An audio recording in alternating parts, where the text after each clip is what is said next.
All right. Hey, all my worthy viewers. Today I'm bringing to you a movie that's available for you to check out on rent, and maybe you should. We'll see. And here with me, as always, to talk about some fun movies is Robbie Fleming. And today we are talking Back to Black. This is the Amy Winehouse biopic. Take it away, Rob. Yes, hello Justin. Glad to be back on with you to talk this movie. Yeah, this was one I was very skeptical on because it's by a director I'm not really a big fan of because this director has made a massive flop in the past, and obviously I kind of wasn't looking forward to it for that reason. But what drew me in was how they got an unknown to play the lead. Yeah. Yes, So the and director did 50 Shades of Grey. yes, which I'm not a fan of. I don't know how a film with that about that subject is boring. Well, they made three movies out of it, but she did not continue. Prior to No, this, she directed some movie or some TV shows. Hunters, which has Al Pacino in it, oh yeah, I heard about that one. seems to be doing all right. But yeah, so Yeah, we have the Amy Winehouse biopic from that director. But we have Marissa Bella playing Amy.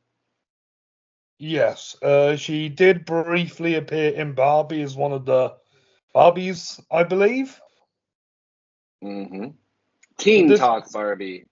that was it, yes. But this is her first time to shine, and to me, she is the highlight of the movie. To me, Amy Winehouse was always a really big character. I remember her life very well. So I grew up in the noughties, and she was one of the biggest singers in the UK. And to So she me, was Marissa really embodied her personality and her singing voice. so she was pretty popular, but you guys knew her before we did. Yes, she was quite popular because of her second album just blew up, Well, yeah, which is the called Back rehab to Back. the Yes, rehab Rehab song was is kind of what her breakout song. Yes. that was the one that really took her, international, even coming to us, being super popular. Yeah, so this is the life of in music of Amy Winehouse through the journey of adolescence to adulthood and the creation of one of the best-selling albums of our time. Do you think she would have more best-selling albums if she didn't die? Absolutely. Yeah, I mean, she could be doing big tours, making all that money, sort of like Taylor Swift. Yes, and headlining big festivals like Glastonbury or Coachella. Yeah. We also have as her dad Eddie Marison. Marson. Eddie Marston, yes, He's great, really good. he is great. He is great. And It does have a good supporting cast. This movie too. Obviously help Marissa kind of get used to acting properly. mhm. Jack O'Connell played Blake, who was a love interest of Amy. Actually, it was Yes, and more than that. It was like, he got him spot on because in the UK, Blake was always known for his antics, and he would normally make the top page of the Sun. really? Yes. Yes, that incident where he got into a fight with the landlord, I remember that happening. Wow. And it made the news. And then she Yeah. she was flocking to sort of his spontaneity, but also bad guy side. Yes, exactly. With all, because obviously, when you first see Amy, she thinks drugs are stupid and dumb and boring, but Jack's character seems to get her more interested in them. Yeah. I didn't even recognize that it was him, and I liked it. I like Jack O'Connell a lot, and I didn't even recognize it was him till like later in the movie, Yes, which yes, yes. He broke out on a TV show called Skins in the UK, and his character in Skins is very similar to Blake. yeah, kind of a rough guy. Yeah, He recently was in Ferrari. which I still Um, need to see. he was in Seberg, which is the biopic about Jane Seberg. Oh yeah, He was in Tulip Fever, which I really liked a lot with Alicia Vikander. He was in Money Monster with George I Clooney. have a feeling. I had a feeling that was the movie you knew him from the most. Well, actually, I saw Starred Up in '71 when it came out after his Skins run, um, and that's where I actually saw him first. But then, yeah, he was also in 300 Rise of an Empire, and then took on uh, a biopic leading role of his own in Unbroken, where he played Louis Zamperini, I've heard nothing but good things about that film. directed by Angelina Jolie. Yes, I heard she's quite good at directing it. Yes, it's a very, very good movie, and he was good in this one too. What did you think of the movie overall? I think the movie is very heartwarming and tragic because I first watched this through tears Oh, throughout the really? whole movie, and because Amy's story, let's just face it, it's a very sad story. Hmm. It is sad, and I don't know why they chose not to do more things to show us just how tragic and sad she was. It was so all over the place, in my opinion. I wanted Okay. them to focus more on story of what was going on instead. It was more about sort of this love life, which is, a lot of what brought her down. But she had so much else going on, and I just wanted to see more of it. And I just felt like they jumped around too much. Yeah, And definitely. I don't really know Amy Winehouse as an embodiment. I just know her as a voice. And so I don't, to me, it just, this girl didn't catch the essence. But again, I don't know her essence. So you said you know her pretty well, and you thought that she did a really good job. I just didn't, Yeah. I wasn't buying it. I Because felt like, obviously I've seen her in the past, obviously do interviews, and she was exactly like that. And I watched the award-winning documentary shortly afterwards, and I feel like Marissa definitely knew how to put on her personality. Her voice, granted, isn't as strong as Amy's, but I feel like she did the best with what she was given.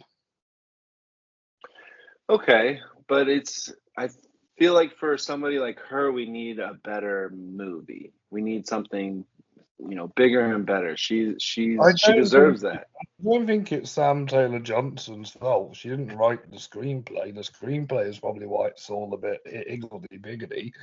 The Yeah, I cinematography mean, is fantastic.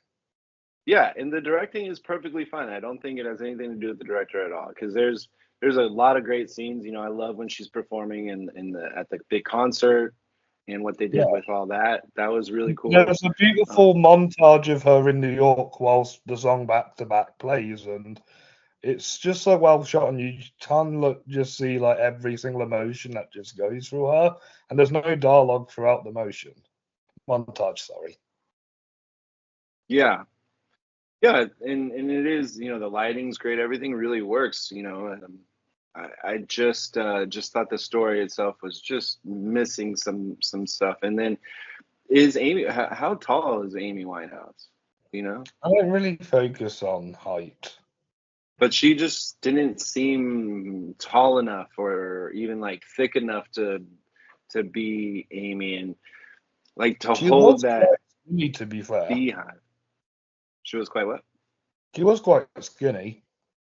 Yeah, I just for some reason I just feel like she'd be taller. But did you ever see Priscilla? I've been meaning to. Yeah, I thought that was amazing, and I thought she did a great job and really embodied it. And I guess that's kind of what I wanted from this, and I didn't receive that. But it doesn't make it bad. Rotten Tomatoes and the critics didn't like it at all with 34%. However, the audience loved it at 86. Good. And yeah, it has a good cast. Like Marissa's performance is the highlight. Jack Eddy and Leslie Manville, who plays her grandmother, are all fantastic. Cynthia. Yes, Cynthia. Yeah, I Yes. really like that sort of story and kind of wanted a little bit more from that. And then, Yeah. like the tattoos, they focused a lot of, things on the tattoos that I didn't really care for. I mean, she Yeah. just had so much more to her than what I think was put on screen. Yeah, I think the document, if you want to see more of her actual life, the documentary is the best route to go down. Yeah, I hear that's just super depressing though, for sure. But with all documentaries, it only requires one viewing, whereas I've seen this film twice and I do like rewatching it. Sweet. All right. Well, it seems you liked it. 6.4 on IMDb. And opening weekend, so far it's made $50 million worldwide. Yeah. As I said, if it doesn't like get award nominations, I'm not going to be critical. This is just a personal favorite of mine. Like entertainment level, I give it a 5, but in terms of like actual filmmaking, it'd probably be a 4. Letterbox gives it 2.5. So I liked it double more than Letterboxd. Little trivia says, just like you said, Marissa, she did most of her singing in the film. She trained to mimic Amy perfectly. Mm,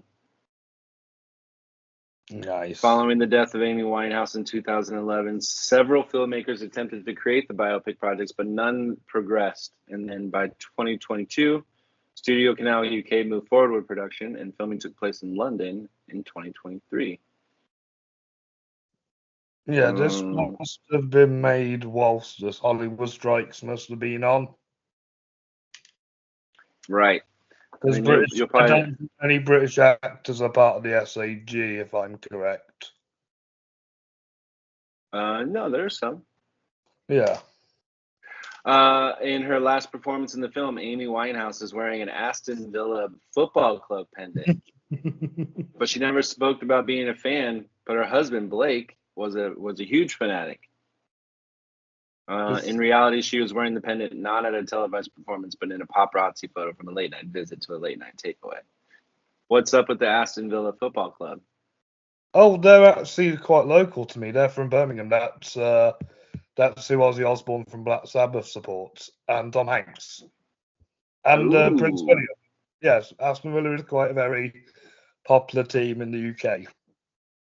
you don't say. Cool. All right, let's close out. Back to Black. What would you rate it? Yeah, like I said, I think I'm going to say 4.5, 5 for entertainment, 4 for filmmaking. Personal favourite. I really recommend it, but you will be watching this through tears. Yeah, she has a traumatic life. I'm giving it a WT. It's fine. It You give works. every movie a WT. Yeah, because nothing's given me it because that's perfect. It's like it's a view. There's nothing really crappy about it, but nothing that really sticks out about it. I know what you mean. But we both know that it's worth a view, so go check out Back to Black. Rob, where can people find you? You can go on my Facebook book group, the Fleming Film Awards.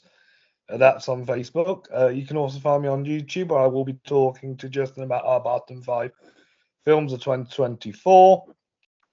And also, I do also do these yeah the website and YouTube. I keep meaning to try and do more content, but life gets in the way. Yes. And you're also doing the Fleming Awards, and you do some comedy ones, and you also have all of the Hall of Famers up there right now. Yes, definitely. And we're getting ready for our mid-season award that starts in July.